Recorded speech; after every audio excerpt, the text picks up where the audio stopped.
Hi students, chemistry video ക്ലാസ്സിലേക്ക് സ്വാഗതം. Plus two chemistry അഞ്ചാമത്തെ യൂണിറ്റായ സർഫസ് കെമിസ്ട്രിയിലെ അവസാനത്തെ ടോപ്പിക്കാണ് ഇന്ന് നമ്മൾ ഡിസ്കസ് ചെയ്യുന്നത്. കൊയാഗുലേഷൻ ഓഫ് കൊളോയിഡ്, അതുമായി ബന്ധപ്പെട്ട Hardy Schulze rule, emulsions, application of colloid തുടങ്ങിയ കാര്യങ്ങൾ നമ്മൾ ഇന്ന് ഡിസ്കസ് ചെയ്യും. ക്ലാസ് ശ്രദ്ധാപൂർവ്വം വീക്ഷിക്കുക. Coagulation or precipitation of colloid. ഒരു കൊളോയിഡിന് ചാർജുണ്ട്.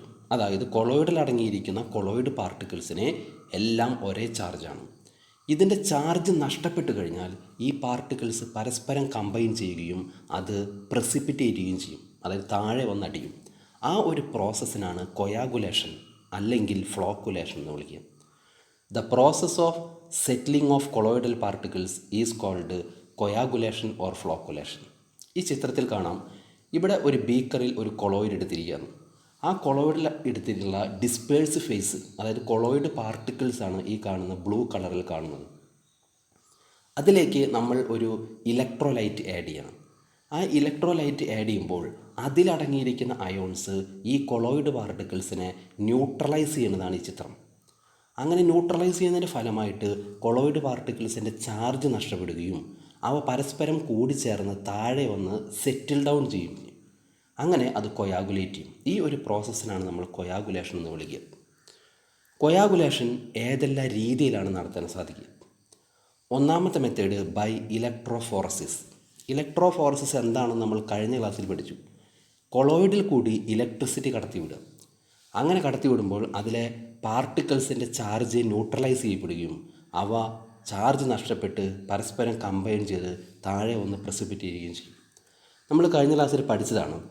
ഈ ചിത്രം നോക്കുക. ഇവിടെ ഒരു കൊളോയിഡാണ് എടുത്തിരിക്കുന്നത്. ആ കൊളോയിഡിലേക്ക് നമ്മൾ ഇലക്ട്രിക് ഫീൽഡ് അപ്ലൈ ചെയ്യുക. രണ്ട് മെറ്റൽ പ്ലേറ്റ് വെച്ച് അവിടെ കറണ്ട് കൊടുത്തിരിക്കുകയാണ്. അപ്പോൾ ഒന്ന് കാഥോഡ്, മറ്റൊന്ന് ആനോഡായിട്ട് ആക്ട് ചെയ്യുന്നു. അപ്പോൾ ഈ കൊളോയിഡിൽ അടങ്ങിയിരിക്കുന്ന പാർട്ടിക്കിൾസ് ഓപ്പോസിറ്റ് ചാർജ് ഇലക്ട്രോഡിലേക്ക് മൂവ് ചെയ്ത് അവിടെ വന്ന് ഡെപ്പോസിറ്റ് ചെയ്യും. അങ്ങനെ അത് കൊയാഗുലേറ്റ് ചെയ്യപ്പെടും. ഇതിനെയാണ് നമ്മൾ ഇലക്ട്രോഫോറസിസ് എന്ന് വിളിക്കുന്നത്. അപ്പോൾ by passing electricity through colloid particles move oppositely charged electrode and get discharged and precipitate. ഈ രീതിയിൽ കൊയാഗുലേഷൻ നടത്താം. രണ്ടാമത്തെ രീതിയാണ് by mixing two oppositely charged colloid. അതായത് ഓപ്പോസിറ്റ്ലി ചാർജ്ഡ് കൊളോയിഡ്സ് എടുത്ത് തുല്യ അളവിലെടുത്ത് പരസ്പരം മിക്സ് ചെയ്യുക. അങ്ങനെ മിക്സ് ചെയ്ത് കഴിഞ്ഞാൽ അവയുടെ ചാർജ് ന്യൂട്രലൈസ് ചെയ്യുകയും അവ പ്രസിപ്പിറ്റേറ്റ് ചെയ്യുകയും ചെയ്യും. അപ്പോൾ നമുക്കറിയാം ഏതാണ് negatively charged colloid. Starch, milk, gum, അതൊക്കെ നെഗറ്റീവ്ലി ചാർജ്ഡ് കൊളോയിഡാണ്. പോസിറ്റീവ്ലി ചാർജ്ഡ് കൊളോയിഡ് ഏതാണ്? പോസിറ്റീവ്ലി ചാർജ്ഡ് കൊളോയിഡ് ഹീമോഗ്ലോബിൻ, അതായത് ബ്ലഡ്, അതുപോലെ തന്നെ അലുമിനിയം ഹൈഡ്രോക്സൈഡ്. അപ്പോൾ ഒരു പോസിറ്റീവ്ലി ചാർജ്ഡ് കൊളോയിഡും ഒരു നെഗറ്റീവ്ലി ചാർജ്ഡ് കൊളോയിഡും തുല്യ അളവിലെടുത്ത് പരസ്പരം മിക്സ് ചെയ്ത് കഴിഞ്ഞാൽ അതിലെ പാർട്ടിക്കിൾസ് ന്യൂട്രലൈസ് ചെയ്യപ്പെടുകയും പാർട്ടിക്കിൾസിൻ്റെ ചാർജ് ന്യൂട്രലൈസ് ചെയ്യപ്പെടുകയും അത് പരസ്പരം കമ്പൈൻ ചെയ്ത് പ്രസിപ്പിറ്റേറ്റ് ചെയ്യുകയും ചെയ്യും. ഇതാണ് രണ്ടാമത്തെ രീതി. മൂന്നാമത്തെ രീതിയാണ് ബൈ ബോയിലിംഗ്. അതായത് നമുക്ക് തിളപ്പിക്കാം. ഒരു കൊളോയിഡിനെ തിളപ്പിച്ച് കഴിഞ്ഞാൽ അവിടെ എന്താണ് സംഭവിക്കുക? തിളപ്പിച്ച് കഴിഞ്ഞാൽ ഈ കൊളോയിഡ് പാർട്ടിക്കിൾസിൻ്റെ കൈനറ്റിക് എനർജി കൂടും. അപ്പോൾ കൊളോയിഡ് പാർട്ടിക്കിൾസ് വളരെ വേഗത്തിൽ കൊളൈഡ് ചെയ്യാൻ തുടങ്ങും. ആ കൊളൈഡ് ചെയ്യുന്നതിൻ്റെ ഫലമായിട്ട് കൊളോയിഡ് പാർട്ടിക്കിൾസിൻ്റെ ചുറ്റും കാണപ്പെടുന്ന അഡ്സോർബ്ഡ് ലെയർ, ഈ അഡ്സോർബ്ഡ് ലെയറിന് ഇളക്കം സംഭവിക്കുകയും അതിൻ്റെ ചാർജ് റെഡ്യൂസ് ചെയ്യുകയും അവ പരസ്പരം കമ്പൈൻ ചെയ്യുന്ന സെറ്റിൽ ഡൗൺ ചെയ്യും. അപ്പോൾ നന്നായി തിളപ്പിച്ചാലും കൊളോയിഡ് പാർട്ടിക്കിൾസ് സെറ്റിൽ ഡൗൺ ചെയ്യും, കൊയാഗുലേറ്റ് ചെയ്യും. നാലാമത്തെ രീതിയാണ് ബൈ അഡീഷൻ ഓഫ് ഇലക്ട്രോലൈറ്റ്. കൊളോയിഡിലേക്ക് ഒരു ഇലക്ട്രോലൈറ്റ് ആഡ് ചെയ്യും.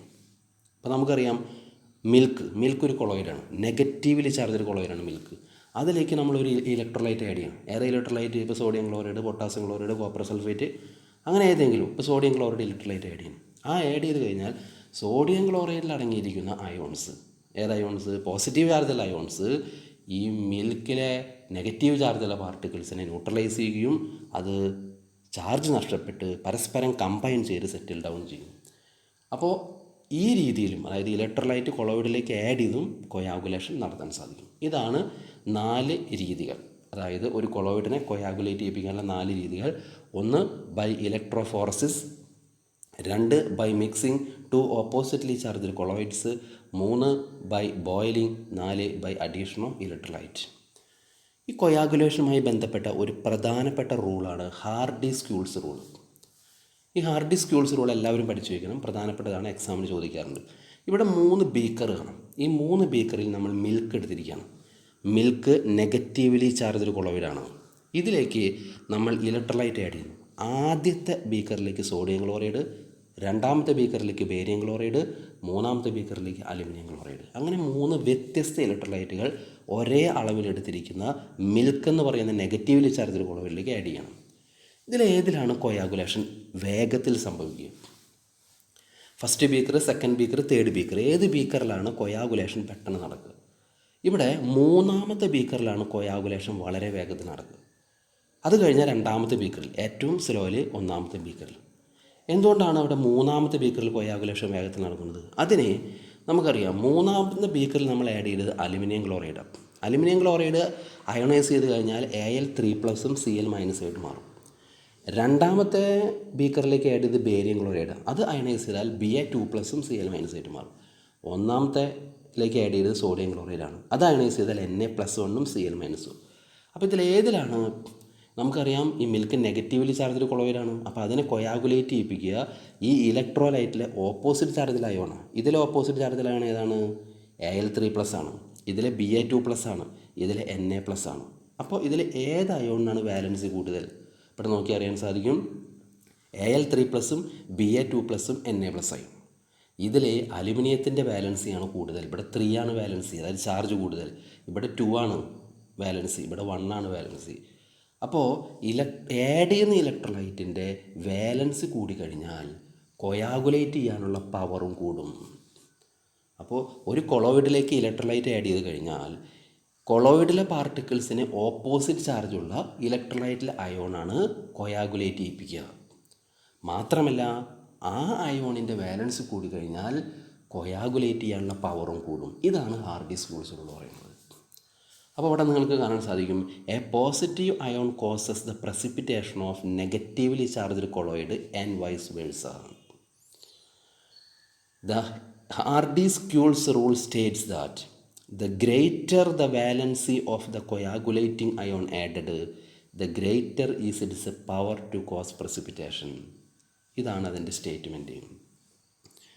കൊളോയിഡിലേക്ക് ആഡ് ചെയ്യുന്ന ഇലക്ട്രോലൈറ്റിലെ കൊയാഗുലേറ്റിംഗ് അയോണിൻ്റെ വാലൻസി, അതായത് ചാർജ് കൂടിയാൽ അതിൻ്റെ പ്രസിപ്പിറ്റേറ്റ് ചെയ്യാനുള്ള അല്ലെങ്കിൽ കൊയാഗുലേറ്റ് ചെയ്യാനുള്ള പവർ കൂടുന്നു.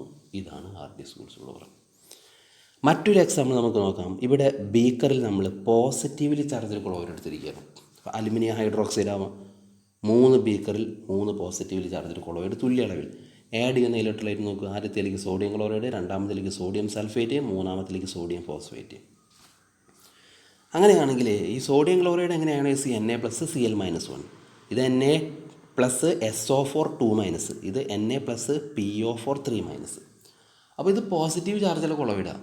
അപ്പോൾ ഈ ഇലക്ട്രോലൈറ്റിൽ ഏത് അയോണാണ് കൊയാഗുലേറ്റിംഗ് അയോണായിട്ടാവുക? ഇവിടെ Cl- അയോൺ, അതാണ് നെഗറ്റീവ്ലി ചാർജ്ഡ് അയോൺ. ഇവിടെ സൾഫേറ്റ് അയോൺ SO4 2-, ഇവിടെ ഫോസ്ഫേറ്റ് അയോൺ PO4 3-. അവരാണ് ഈ കൊളോയിഡിനെ കൊയാഗുലേറ്റ് ചെയ്യിപ്പിക്കുക. ഇതിലേത് അയോണാണ് വാലൻസ് കൂടുതൽ? ഇവിടെ നോക്കി കാണാൻ സാധിക്കും. Phosphate ion, sulphate ion, chloride ion. Phosphate അയോണിൻ്റെ 3- ആണ്, അപ്പോൾ അവിടെ വാലൻസ് 3 ആണ്. സൾഫേറ്റ് അയോണിൻ്റെ 2- ആണ് ചാർജ്, അപ്പോൾ വാലൻസ് 2 ആണ്. ക്ലോറൈഡ് അയോണിൻ്റെ -1, അതായത് വാലൻസ് 1 ആണ്. അപ്പോൾ ഈ 3 അയോണുകളിൽ വാലൻസ് ഏറ്റവും കൂടുതൽ ഫോസ്ഫേറ്റ് അയോണാണ്. അപ്പോൾ ഫോസ്ഫേറ്റ് അയോൺ ഉൾപ്പെടുന്ന മൂന്നാമത്തെ ബീക്കറിലാണ് കൊയാഗുലേഷൻ ഫാസ്റ്റായിട്ട് നടക്കുക. അത് കഴിഞ്ഞാൽ രണ്ടാമത്തെ ബീക്കറിൽ, അത് കഴിഞ്ഞാൽ ഒന്നാമത്തെ ബീക്കറിൽ. ഇതിനെയാണ് നമ്മൾ ഹാർഡിസ് ക്യൂൾസ് റൂൾ എന്ന് പറയുന്നത്. ഇനി ഒരു ഇലക്ട്രോലൈറ്റിൻ്റെ കൊയാഗുലേറ്റിംഗ് വാല്യൂ എന്താണ്? Coagulating value of an electrolyte, അതായത് the minimum concentration of an electrolyte in millimoles per litre required to cause precipitation of salt in 2 hours is called coagulating value. 1 litre colloid എടുത്ത് 2 മണിക്കൂറിനുള്ളിൽ അതിനെ coagulate ചെയ്യിപ്പിക്കാൻ minimum എത്ര electrolyte add ചെയ്യണോ ആ minimum കോൺസെൻട്രേഷനെയാണ് ഒരു ഇലക്ട്രോലൈറ്റിൻ്റെ കൊയാഗുലേറ്റിംഗ് വാല്യൂ എന്ന് വിളിക്കുന്നത്. The smaller the quantity needed, the higher will be the coagulating power of an ion.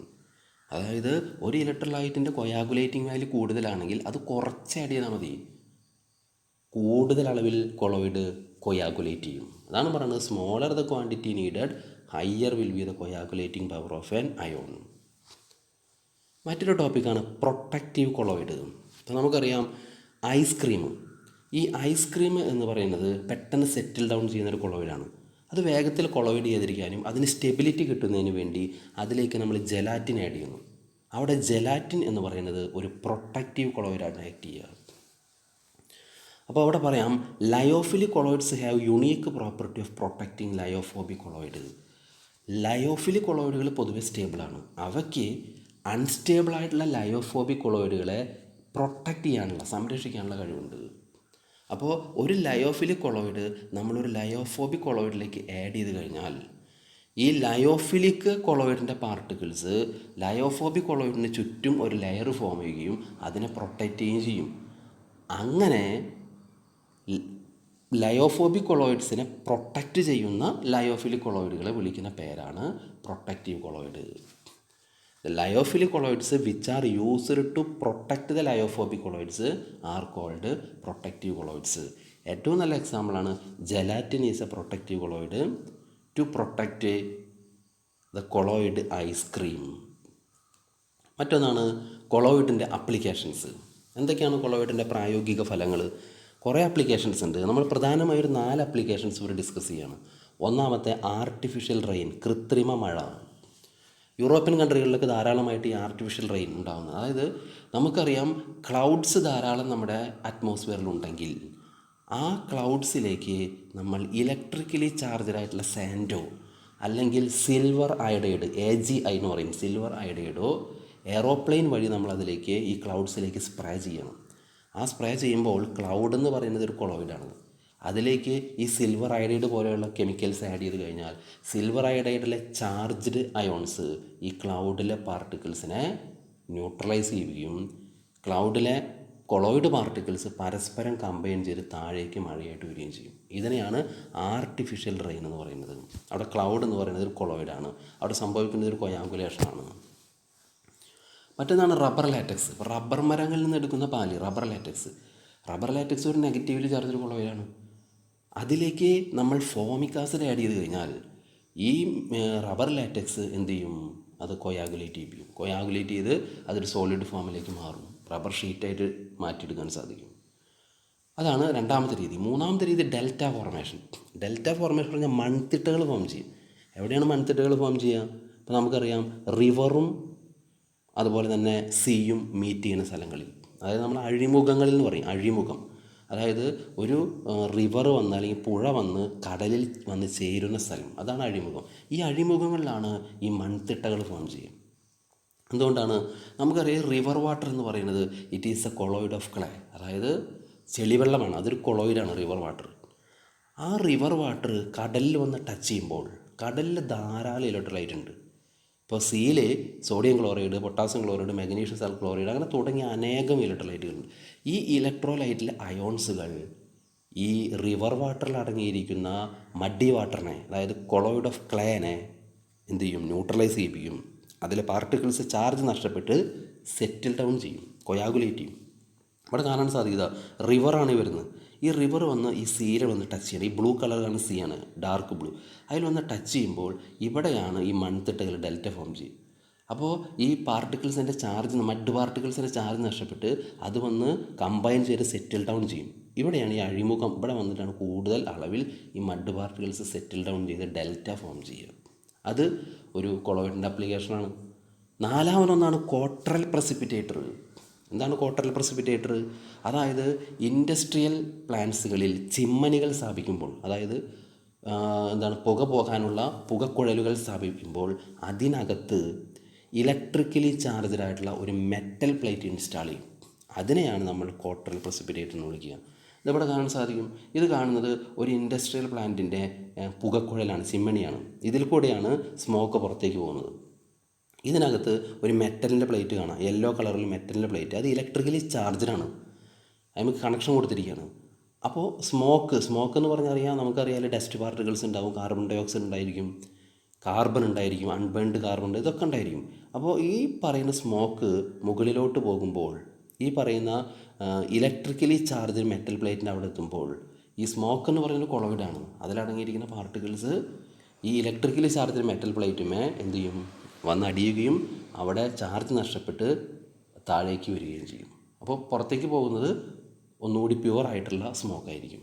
ഇതിനെയാണ് നമ്മൾ ക്വാർട്ടറൽ പ്രസിപ്പിറ്റേറ്റ് എന്ന് വിളിക്കുക. ഇതെല്ലാം കൊളോയിഡിൻ്റെ അപ്ലിക്കേഷൻസ് ആണ്. എമൽഷൻസ്. ഒരു കൊളോയിഡിലെ ഡിസ്പേഴ്സ്ഡ് ഫേസും ഡിസ്പേഴ്സൺ മീഡിയവും ലിക്വിഡ് സ്റ്റേറ്റിലാണെങ്കിൽ അതിനെ വിളിക്കുന്ന പേരാണ് emulsion. Emulsions are liquid colloidal systems. ഏറ്റവും നല്ല എക്സാമ്പിൾ മിൽക്കാണ്. ഇപ്പം മിൽക്കിലെ ഡിസ്പേഴ്സ്ഡ് ഫേസ് ഏതാണ്? ലിക്വിഡ് സ്റ്റേറ്റിലുള്ള ഫാറ്റ് പാർട്ടിക്കിൾസ് ആണ്. ഡിസ്പേഴ്സൺ മീഡിയ ഏതാണ്? ലിക്വിഡ് സ്റ്റേറ്റിലുള്ള വാട്ടറാണ്. അതുകൊണ്ട് മിൽക്ക് ഒരു എമൽഷനാണ്. എമൽഷനെ പ്രധാനമായും 2 രീതിയിലാണ് ക്ലാസിഫൈ ചെയ്തിരിക്കുന്നത്. ഒന്ന് oil dispersed in water emulsion, അതായത് OW എമൽഷൻ. അതുപോലെ water dispersed in oil emulsion, അതായത് WO ടൈപ്പ് എമൽഷൻ. ഇപ്പോൾ ഒന്നാമത്തെ ടൈപ്പ്, അതായത് OW ടൈപ്പ് എമൽഷൻ്റെ ചിത്രമാണ് കാണുന്നത്. ഇതിൽ ഈ ബ്ലൂ കളറിൽ കാണുന്നതാണ് വാട്ടർ. അത് ഡിസ്പേഴ്സൺ മീഡിയ ആണ്. അതാണ് ഇവിടെ കൂടുതലായിട്ട് കാണപ്പെടുന്നത്. യെല്ലോ കളറിൽ കാണപ്പെടുന്നത് ഡിസ്പേഴ്സ്ഡ് ഫേസ് ഓയിലാണ്. അത് വളരെ കുറച്ചാണ്. അപ്പോൾ oil dispersed in water type എമൽഷനിൽ ഡിസ്പേഴ്സൺ മീഡിയം വാട്ടർ ആയിരിക്കും. അതിന് എക്സാമ്പിൾസാണ് മിൽക്ക്, അതുപോലെ വാനിഷിങ് ക്രീം, അതെല്ലാം എക്സാമ്പിളാണ്. അപ്പോൾ നമ്മൾ പറഞ്ഞു മിൽക്കിൽ ലിക്വിഡ് ഫാറ്റാണ് ഡിസ്പേഴ്സ്ഡ് ഫേസ്. രണ്ടാമത്തെ ടൈപ്പ് എമൽഷനാണ് വാട്ടർ ഡിസ്പേഴ്സ്ഡ് ഇൻ ഓയിൽ, അതായത് WO ടൈപ്പ് എമൽഷൻ. അതിൻ്റെ ചിത്രമാണ് കാണുന്നത്. അതായത് ഇവിടെ നോക്കിയാൽ അറിയാൻ സാധിക്കും, യെല്ലോ കളറിലുള്ള ഓയിലാണ് കൂടുതൽ. ഇവിടെ ഓയിലാണ് ഡിസ്പേഴ്സൺ മീഡിയം, അത് കൂടുതലായിട്ട് കാണപ്പെടും. അപ്പോൾ ഡിസ്പേഴ്സ്ഡ് ഫേസ് വാട്ടർ ആയിരിക്കും. അപ്പോൾ ഇവിടെ oil act as A dispersion medium. അതിന് ഏറ്റവും നല്ല എക്സാമ്പിളാണ് ബട്ടർ, അതുപോലെ തന്നെ ക്രീം. ഇതൊക്കെ അതിന് എക്സാമ്പിളാണ്. ഇനി എങ്ങനെയാണ് ഈ എമൽഷൻസ് പ്രിപ്പയർ ചെയ്യുക? എമൽഷൻ സാധാരണ രീതിയിൽ പ്രിപ്പയർ ചെയ്യുക ഡിസ്പേഴ്സ്ഡ് ഫേസും ഡിസ്പേഴ്സണും കൂടി സിമ്പിളായി മിക്സ് ചെയ്താൽ മതി. പക്ഷേ മിക്സ് ചെയ്ത് കഴിഞ്ഞാൽ ഇത് എമൽഷൻ ആവുകയും കുറച്ച് സമയം കഴിഞ്ഞ് സെറ്റിൽ ഡൗൺ ചെയ്യുകയും ചെയ്യും. ഇപ്പോൾ നമുക്കറിയാം, എക്സാമ്പിളായിട്ട് ഓയിൽ, കൊക്കനട്ട് ഓയിലും വാട്ടറും കൂടി ഒരു ബീക്കറിലെടുത്ത് മിക്സ് ചെയ്യണം. നന്നായിട്ട് മിക്സ് ചെയ്ത് കഴിഞ്ഞ് കഴിഞ്ഞാൽ എമൽഷൻ പോലെ ഫോം ചെയ്യും. പക്ഷേ മിനിറ്റുകൾക്കുള്ളിൽ അത് 2 ലെയറായിട്ട് മാറും. അതിന് നമ്മൾ ഡിമൾസിഫിക്കേഷൻ എന്നാണ് വിളിക്കുക.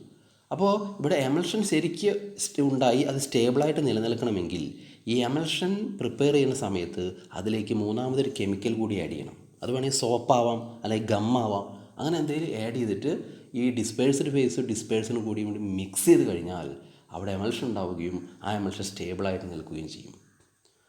അപ്പോൾ അതിന് കാരണം എന്താ വെച്ചാൽ നമ്മൾ ആഡ് ചെയ്യുന്ന സോപ്പ്, ആ സോപ്പ് അല്ലെങ്കിൽ ഗമ്മ്, അതിന് നമ്മൾ എമൾസിഫയിങ് ഏജൻറ്റ് അല്ലെങ്കിൽ എമൾസിഫയർ എന്നാണ് വിളിക്കുക. ഈ ആഡ് ചെയ്യുന്ന എമൾസിഫയർ ഡിസ്പേഴ്സ്ഡ് ഫേസിനെയും ഡിസ്പേഴ്സൺ മീഡിയത്തിൻ്റെയും ഇടയിൽ ഒരു ഇൻ്റർഫേഷ്യൽ ഫിലിം ഫോം ചെയ്യും. അതിൻ്റെ ഫലമായിട്ടാണ് ആ കൊളോയിഡ് സ്റ്റേബിളായിട്ട് നിലനിൽക്കുന്നത്. ഇനി ഏതൊക്കെയാണ് നമ്മൾ ഈ എമൾസിഫയിങ് ആൻറ്റികളായിട്ട് ഉപയോഗിക്കുക? ഓയിൽ ഇൻ വാട്ടർ ടൈപ്പ് എമൽഷനെ സാധാരണ ഉപയോഗിക്കുന്ന എമൾസിഫയിങ് ഏജൻറ്റുകൾ പ്രോട്ടീൻസ്, ഗമ്മ്, അതുപോലെ നേച്ചുറൽ ആൻഡ് സിന്തറ്റിക് സോപ്പ്, അതായത് സോപ്പ്, ഡിറ്റർജൻ്റൊക്കെ അതിന് ഉപയോഗിക്കാം. എന്നാൽ water in oil type emulsion prepare ചെയ്യുമ്പോൾ നമ്മൾ എമൾസിഫയിങ് ഏജൻറ്റുകളായിട്ട് ഉപയോഗിക്കുക long chain alcohols, lamp black, വിളക്ക് കരി തുടങ്ങിയ കാര്യങ്ങളാണ് ഉപയോഗിക്കുക. അപ്പോൾ ഒരു എമൽഷൻ സ്റ്റേബിളായിട്ട് ഫോം ചെയ്യണമെങ്കിൽ ഡിസ്പേഴ്സ്ഡ് ഫേസും ഡിസ്പേഴ്സൺ മീഡിയയും കൂടി എമൾസിഫയിങ് ഏജൻറ്റിൻ്റെ പ്രസൻസിൽ മിക്സ് ചെയ്താൽ മാത്രമേ സ്റ്റേബിളായിട്ടുള്ള എമൽഷൻ കിട്ടുകയുള്ളൂ. The process of preparing an emulsion is called emulsification.